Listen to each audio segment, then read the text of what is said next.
An astonishing prediction is found in the first verses of Surat Ar-Rum, which refers to the Byzantine Empire, the eastern part of the later روم کی پہلی آیات کے اندر حیران کن پیش گوئی کی گئی تھی جو کہ نشاندہی کرتے ہیں رومن امپائر کی، جو کہ بعد میں رومن امپائر کا مشرقی حصہ کہلاتا تھا۔ بیزنٹین یعنی رومن سلطنت جس نے بہت بڑی شکست کا سامنا کیا ہے، جلد ہی کامیابی حاصل کرے گا۔ الف لام میم، رومن نے بہت نیچی جگہ پر سے شکست کھائی ہے، لیکن ان کی شکست کے بعد وہ پھر دوبارہ فتح یاب ہوں گے 3 سے 9 سال کے عرصہ کے دوران، اور یہ معاملہ شروع سے اختتام تک اللہ تعالیٰ کی طرف سے ہے۔ اس دن یقین رکھنے والے شادمان ہوں گے۔ سورہ روم آیت 1 سے 4۔ ان آیات کا آشکار 620 ہجری میں ہوا، ٹھیک 7 سال بعد کہ جب پرشین یعنی پارس سلطنت نے عیسائی رومن کو شکست دی تھی، جو کہ 613 اور 614 ہجری میں ہوئی تھی۔ اصل میں بیزنٹین کو بہت سارے نقصانات کا سامنا کرنا پڑا تھا، اور اسی لیے ان کا بچ پانا بھی ناممکن لگ رہا تھا۔ ان کے دوبارہ فتح یاب ہونے کی بات ہی ناممکنات میں لگتی تھی۔ 613 میں بیزنٹین کی شکست کے بعد پارس نے دمشق، سسیلیا، ٹارسیز، ارمینیا اور یروشلم پر مکمل قبضہ اور اختیار حاصل کر لیا تھا۔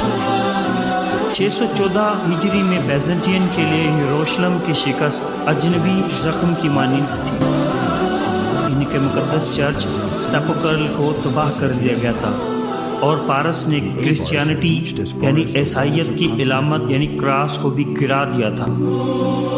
اس کے ساتھ ساتھ اورس، سلیورز اور لیمبارڈورز بھی بیزنٹین امپائر کے لیے خطرے کا باعث بنے ہوئے تھے۔ اورس اپورس کی دیواروں تک جا پہنچے تھے۔ بادشاہ سلطنت ہرکولیس نے حکم دیا کہ تمام چرچ کے سونے اور چاندی کو پگھلا دیا جائے تاکہ بڑی فوج بنا کے اخراجات کو پورا کیا جا سکے۔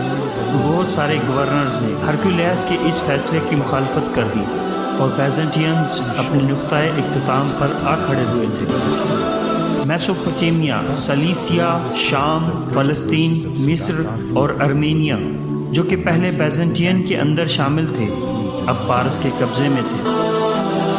مختصراً یہ کہ ہر کوئی بیزنٹین کے تباہ و برباد ہونے کی امید کر رہا تھا، لیکن اسی دوران ہی سورہ روم کی پہلی آیات کا نزول ہوا، جو کہ یہ بتا رہی تھی کہ بیزنٹین 3 سے لے کر 9 سال تک دوبارہ کامیاب ہو جائیں گے۔ یہ پیش گوئی کردہ فتح یابی ناممکن دکھائی دیتی تھی، اس لیے عرب کے بت پرست اس کو سمجھ رہے تھے کہ پیش گوئی کبھی حقیقت میں نہ ہوگی۔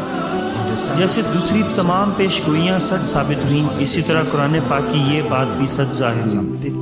622 میں ہرکولیس نے کئی فتوحات حاصل کی، پارسیوں پر اور ارمینیا کو قبضے میں لیا۔ دسمبر 627 میں ان دونوں سلطنتوں کے درمیان نینووا کے مقام پر جنگ ہوئی، جو کہ بغداد سے مشرق کی جانب 50 کلومیٹر کے فاصلے پر تھا۔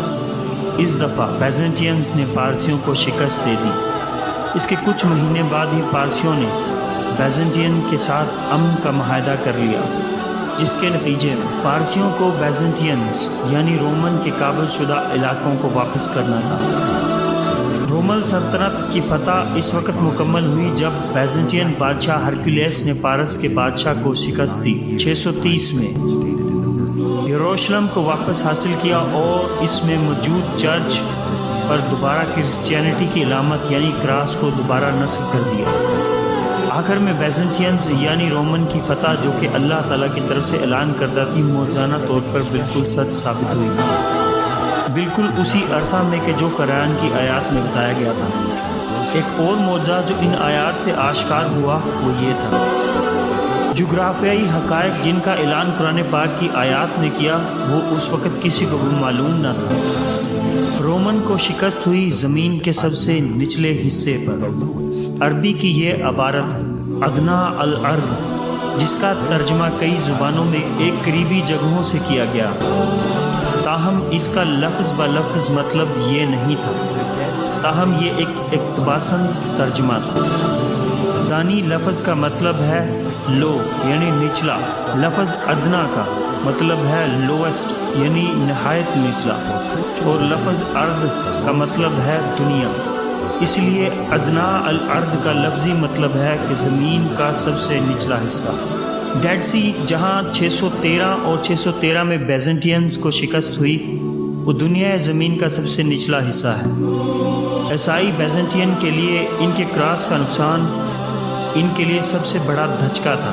یروشلم میں جو کہ دریائے مردار کے ریتلے علاقے میں واقع تھا، سطح سمندر سے 399 میٹر نیچے کی جانب واقع دریائے مردار زمین پر سب سے نیچے کی جگہ ہے۔ رومنز کو شکست ہوئی سب سے نیچے جگہ پر، جیسا کہ آیات میں آشکار کیا گیا تھا۔ تاہم جدید ماپنے والے آلات ہی اس بات کو ثابت کر سکتے ہیں، اور اس وقت کسی زندہ رہنے والے انسان کے لیے یہ بتانا ناممکن تھا، لیکن پھر بھی واضح طور پر قرآن میں لکھا گیا تھا کہ یہ جگہ زمین پر سب سے نیچے کی جگہ ہے، اور اس بات کا مزید ثبوت ہے کہ یہ ایک عظیم کتاب ہے اور اللہ کے الفاظ ہیں۔